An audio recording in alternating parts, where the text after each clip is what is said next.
Hello, I'm Bob Ravenscroft, the Vice President for Advancement and Chief Development Officer at Bryan Health. If you recall, back when we began these B-Tube specials, we said one reason for the transition to Bryan Health was to prepare us for a changing and challenging healthcare environment. Last week we unveiled to you our Facebook campaign. Thank you to everyone who participated. It has grown dramatically.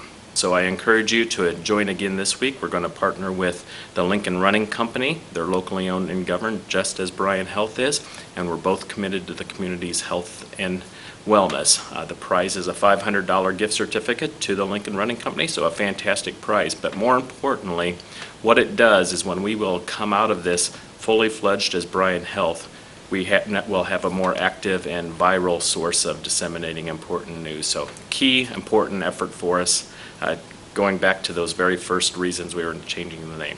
The second is I'm going to turn it over to John, and he's going to talk about eChart. That speaks directly to some of the challenges and changes we will be facing in the future as Bryan Health. An incredibly important effort, and I think you'll enjoy what you hear from John.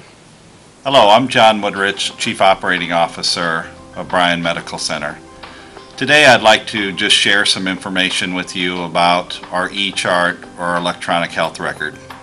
We are in the stages of clinical transformation, and as all of our employees that are engaged in this realize, they're going to be making a tremendous impact to the care that we provide to our patients. And it is our caregivers and our providers that are taking the time to learn this new technology and to improve our care that we give. And we call this impact, and it's improving patient care through collaboration and technology.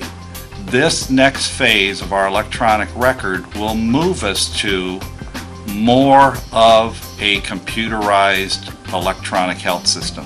eChart Go Live, it will go live actually on Sunday, November 4th.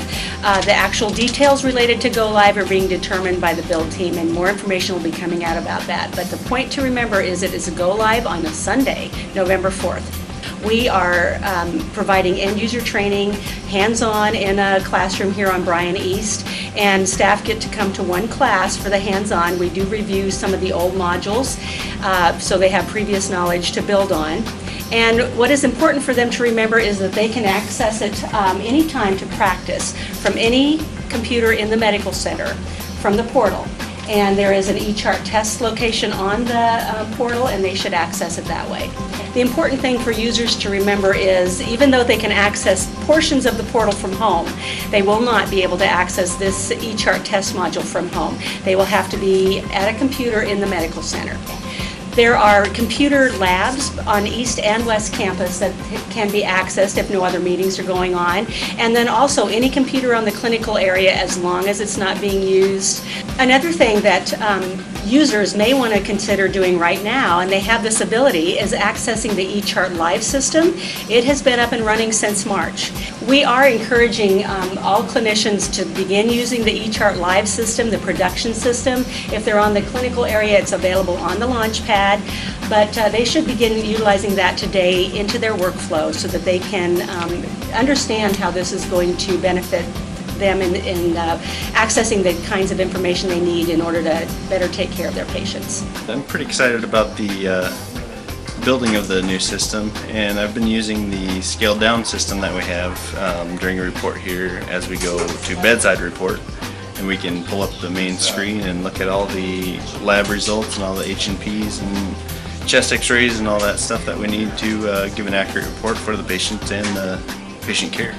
I think it's beneficial because it gives a more accurate report, but also streamlines it a little bit, so we're not having to flip through the chart and look at results all the time. It's all right there as you pull it up. So you've heard from a lot of our colleagues about their passion and their commitment to our clinical transformation.